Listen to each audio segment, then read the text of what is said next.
आता पाहूयात मुंबई आणि पुण्यातल्या काही घडामोडी। एल्फिस्टन पुलाच्या पाडकामाला आज रात्रीपासून होणार सुरुवात। नागरिकांनी दादर टीटी पुलाचा वापर करण्याचं आवाहन। पूल पाडण्यास स्थानिक नागरिकांचा मात्र विरोध।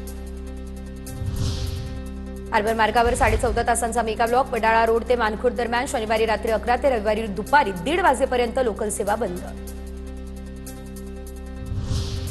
वाहतूक कोंडी विरोधात ठाण्यातील घोडबंदरवासी रस्त्यावर खड्डे। वाहतूक कोंडी अवजड वाहनांमुळे निर्माण झालेली बिकट अवस्था। त्यामुळे घोडबंदर रोडवरील नागरिक हैराण। आनंदनगर सिग्नल या ठिकाणी रस्त्याच्या कडेला बोर्ड घेऊन आंदोलन। MMRDA कडून मरीन ड्राईव्हचा विस्तार करण्याचा निर्णय। तर या रुंदीकरणामुळे 6 पदरी असलेला मरीन ड्राईव्ह 12 पदरी होणार। प्रकल्पाचा आराखडा तयार करण्याचं काम सुरू। MMRDAची ही माहिती।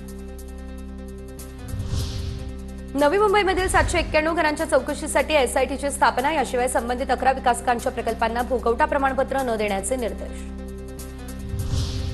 पुण्यात म्हाडाच्या 6168 घरांची सोडत जाहीर। म्हाडाच्या पुणे आणि पिंपरी चिंचवडमध्ये सदनिका। अर्जासाठी 31 ऑक्टोबरपर्यंतची मुदत। ऑनलाईन पद्धतीने अर्ज येणार करता।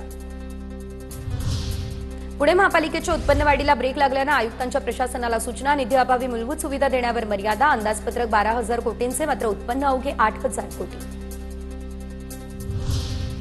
10वी-12वी 2026 बोर्ड परीक्षा उमेदवारांची यादी सादर करण्यासाठी शाळांना 30 सप्टेंबरपर्यंतची मुदत। अन्यथा विलंब शुल्कासह अर्ज नोंदणी करण्यासाठी 3 ऑक्टोबर ते 11 ऑक्टोबरपर्यंतचा कालावधी।